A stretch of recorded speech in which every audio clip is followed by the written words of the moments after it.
Un petit garçon nommé Léo.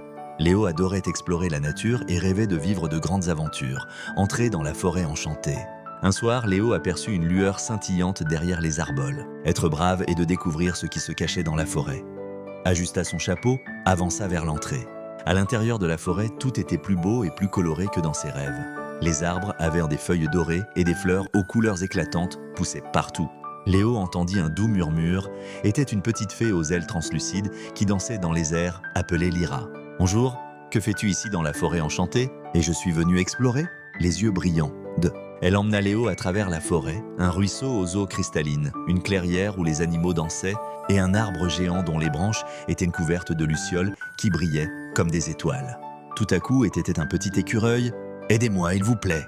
Léo ne perdit pas une seconde pour l'aide de Lyra, tandis que Lyra utilisait sa magie pour le défaire. Le petit écureuil était libre. « Vous êtes des amis formidables. » L'écureuil les conduisit à un grand arbre centenaire, expliqua-t-il. « Vous pouvez faire un vœu maintenant. » Les branches de lait et une douce lumière enveloppa Léo et Lyra. Léo, chaque enfant qui entre dans cette forêt vivra des aventures incroyables.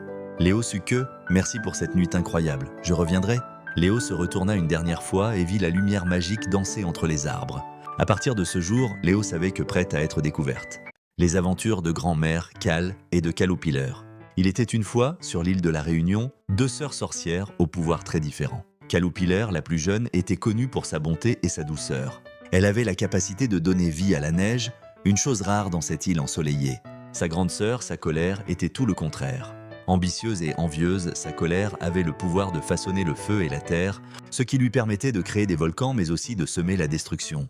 Un jour, alors que les habitants de l'île souffraient de la chaleur accablante, Caloupileur décida d'utiliser ses pouvoirs pour les aider. Elle s'assit au sommet du piton des neiges et, les bras levés vers le ciel, elle murmura des incantations douces.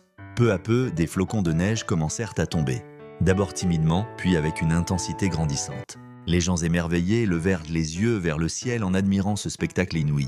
La neige recouvrit les montagnes et un sentiment de paix et de joie régna sur l'île. Cependant, sa colère, jalouse de la renommée de sa sœur, ne pouvait supporter que Caloupileur attire l'attention. « Pourquoi devrais-je rester dans l'ombre ?» se dit-elle. Elle décida alors de contrecarrer les plans de sa sœur. Sa colère s'approcha des lieux volcaniques de l'île et commença à incanter des sorts de feu et de terre. En quelques instants, les volcans se mirent à rugir, crachant des nuées de cendres et faisant trembler le sol. La bataille entre les deux sœurs faisait rage. Caloupileur, armé de sa bonté, tentait de calmer les volcans en leur offrant l'amour et la paix, tandis que sa colère, par la colère et l'envie, exacerbait les éruptions. Mais la bonté de Caloupileur avait une force que la haine de sa colère ne pouvait contrecarrer. Les neiges miraculeuses qu'elle avait invoquées se mélangeaient aux laves fusantes, créant un spectacle d'une beauté incroyable. Les habitants de l'île, impressionnés par ce duel entre les sœurs, décidèrent de se rassembler. S'unissant, ils prièrent pour que l'harmonie revienne dans leur vie.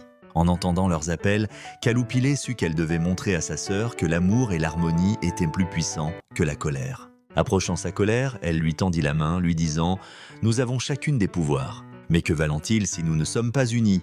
Utilisons nos dons ensemble pour créer une beauté qui profitera à notre île. » Tandis que Caloupileur parlait, les flocons de neige et les vagues de lave dansaient autour d'elle, créant un tableau magique.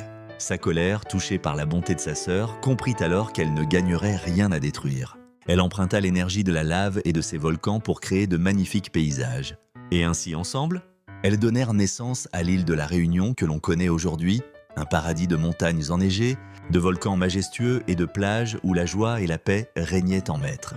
Leur histoire devint une légende transmise de génération en génération, rappelant à tous que la bonté et l'unité peuvent surmonter la jalousie et la colère. Ainsi Caloupileur et sa colère, bien que différentes, trouvèrent un équilibre et vécurent en harmonie, protégeant leur belle île grâce à leurs dons complémentaires. Caloupileur et grand-mère Cal, dans un monde lointain, au cœur d'une forêt enchantée, vivaient des fées merveilleuses, dont la plus sage et la plus aimante était Caloupileur. Un beau matin, alors que Caloupileur volait de fleur en fleur, elle entendit un doux murmure. Elle suivit le son et découvrit un minuscule grain de sable sur le sol. Curieuse, elle se pencha et le toucha de sa baguette magique. À l'instant même, le grain de sable se transforma en une petite graine ronde. Caloupileur l'arrosa de sa rosée enchantée et la graine se mit à grandir et à germer. Jour après jour, Caloupileur visitait la graine, l'arrosant et lui chantant des chansons réconfortantes. Peu à peu, la graine se transforma en une plante avec des feuilles vertes et des tiges fines. Alors que la plante poussait, Caloupileur réalisa qu'elle n'était pas une plante ordinaire. C'était un être vivant, une petite créature qui prenait vie. Avec chaque visite, la créature devenait plus forte et plus vibrante. Enfin, un jour, lorsque la plante eut atteint sa pleine croissance, elle s'ouvrit en une magnifique fleur. Au centre de la fleur se trouvait un petit enfant, endormi. Caloupiller était ravie. Elle avait donné vie à un enfant, à une nouvelle âme sur Terre. Elle décida de l'appeler Lilas, car ses pétales étaient d'un beau violet lilas. Lilas grandit rapidement et devint une jeune fille intelligente et compatissante. Elle aimait jouer dans la forêt et écouter les histoires que Caloupiller lui racontait. Caloupiller lui apprit l'importance de la gentillesse, du respect de la nature et de la magie de la vie. Et ainsi, grâce à la magie de la fée Caloupiller, une vie était venue au monde et remplissait la forêt enchantée de joie et de bonheur.